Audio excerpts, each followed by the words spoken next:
Being a landlord can be a blessing or a nightmare. On the one hand, it's great to get paid while you sleep. On the other hand, a bad tenant can cause you to lose a lot of sleep and a lot of money.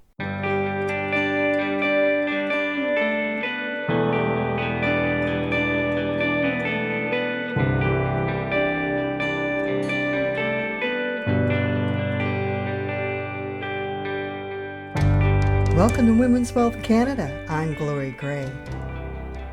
I was talking with a girlfriend the other day about how many of us are part of the sandwich generation. Have you heard about that? It's where we as caregivers are sandwiched between the responsibilities of caring for our children and caring for our aging parents.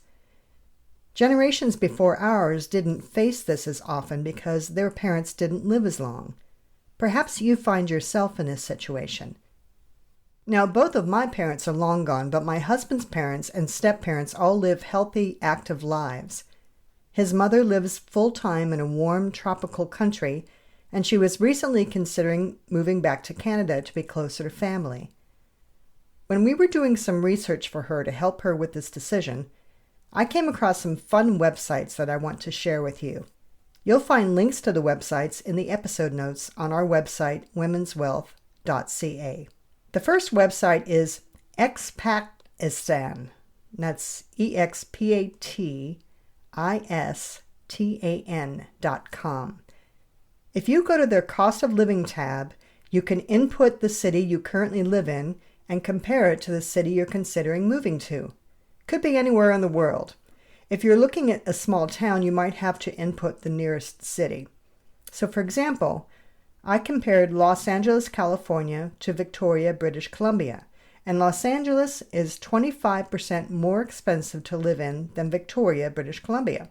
But if I compare Victoria to Panama City is 31% cheaper to live in than Victoria.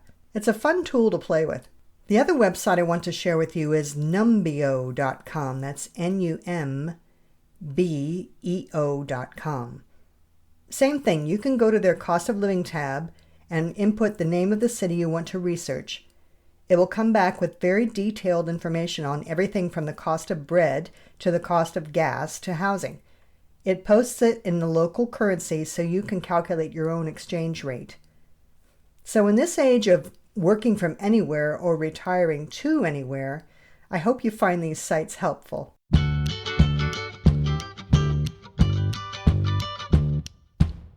Today we're wrapping up our series called A Girl Needs Cash.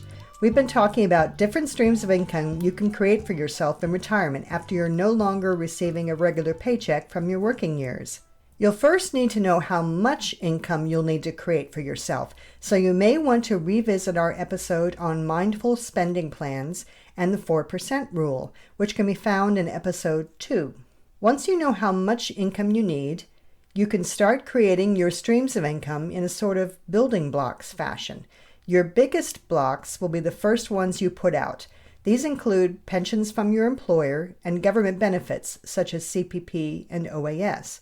These will likely make up the majority of your income in retirement, and they're the most dependable. We talked about these in episode 6. In episode 7, we learned the waterfall method of managing your retirement investment accounts. Those are accounts like RRSPs and TFSAs. And in episode 8, we learned how you can fill in some of the gaps of your income needs with dividend income. The last stream of income we'll look at is real estate. We'll talk about using the value of your own home, rental real estate, and some other sources of real estate riches. Real estate can be a good investment when held over a long period of time. However, real estate does not always go up in value from one year to the next. I have personal experience with this. In 2008, my husband and I saw the value of our home in the U.S. drop by 50% over 6 months. That's 50. Oh my God. Canada has not seen those kind of jaw-dropping falls, thank goodness, but prices do go down. In the 1980s, homes in Calgary dropped 30% between 1981 and 1985. Many of you know that I live on Vancouver Island. Real estate prices here are high and generally more stable than the rest of Canada because We are the place where many Canadians want to move to. But even in Victoria, if you bought a house in 2010, by 2013 it was worth 5% less than what you paid for it. So just be aware that real estate is a long game. There are also costs to holding real estate. Renovations can cost a lot of money, whether you live in the home or hold it as a rental. And there's the legal expenses of being a landlord. Owning rental real estate is a business, so expenses can reduce your earnings, but earnings are still taxable. Being a landlord can be a blessing or a nightmare. On the one hand, it's great to get paid while you sleep.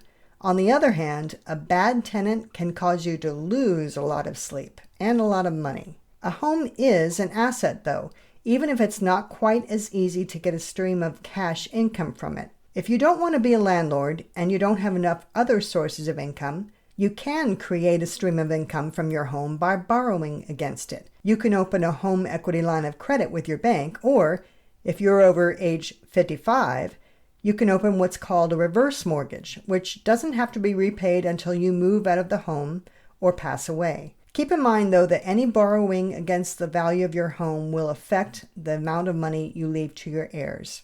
If you will be using a home equity line of credit as a source of income in retirement, you may want to talk to your bank about putting the line in place long before you retire, at least 5 years before you retire.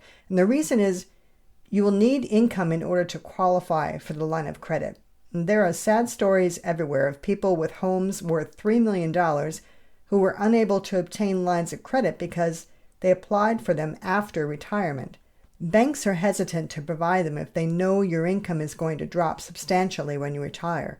But maybe you don't like the idea of paying debt and you aren't interested in all the work involved in being a landlord, but you still believe in investing in real estate. You just prefer a more hands-off approach. Did you know that you can invest in the real estate market through the stock market? You can by purchasing units of a real estate investment trust, or REIT for short. That is a company that invests in all different types of real estate, usually commercial real estate. Many of our malls and shopping centers in Canada, for example, are owned by real estate investment trusts. You can purchase shares in one particular trust, or if you'd like to diversify and own shares of many different REITs, you can purchase an exchange-traded fund, such as Vanguard's Canadian Capped REIT Index ETF, which holds many different real estate investment trusts. If you believe in real estate investing, REITs can be a way to be part of that market without all the hassle and expense of being a landlord.